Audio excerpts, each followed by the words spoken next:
ఈ ఏడాది చందనోత్సవానికి సంబంధించి ఏర్పాట్లు చురుకుగా జరుగుతున్నాయి. ఈ నెల 20 తేదీన జరిగే ఈ నిజరూప దర్శనం కోసం దాదాపుగా 2 లక్షల మంది భక్తులు వచ్చే అవకాశం ఉన్నట్టు ప్రభుత్వం అంచనాలు వేస్తుంది.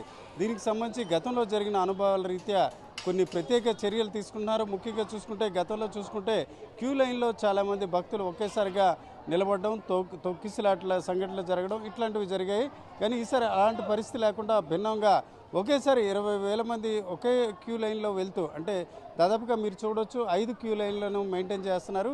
ఈ 5 క్యూ లైన్లో ఒకేసారిగా భక్తులను అనుమతించడం ద్వారా దాదాపు 20,000 మంది దర్శించుకునే అవకాశం ఉంటుంది. ఆ క్రమంలో చూసుకుంటే దాదాపు 2 లక్షల మంది ఈసారి దర్శనం చేసుకునే అవకాశాలు ఉన్నాయి. అయితే అన్నిటికంటే మించి ఈసారి కొన్ని సాంకేతికపరమైన అంశాలను కూడా పరిగణలోకి తీసుకుంటున్నారు.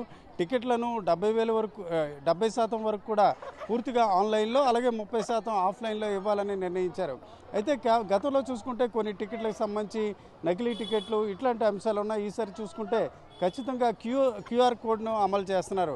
అట్లాగే పార్కింగ్ ప్లేసుల్లో కూడా క్యూఆర్ కోడ్ను అమలు చేయడమే కాకుండా దర్శనాలకు సంబంధించి నిర్ణీత స్లాట్లు కూడా ఇచ్చారు.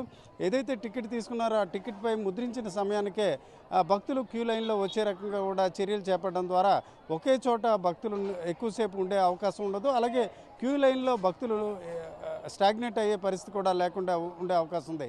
మరోవైపు వీఐపీల తాకిడి లేకుండా కేవలం తెల్లవారుజామున 3 గంటల నుంచి 5 గంటల మధ్య మాత్రమే భక్తులకు నిజరూప దర్శనం, అంతరాలయ దర్శనం లోపలికి అనుమతించే రకంగా చర్యలు చేపట్టారు. ఆ తర్వాత వచ్చే ఏ భక్తులైనా నీలాద్రి గుమ్మం వరకు కూడా నుంచే నిజరూప దర్శనం కల్పించే ప్రక్రియ కూడా చేపట్టిన పరిస్థితుంది.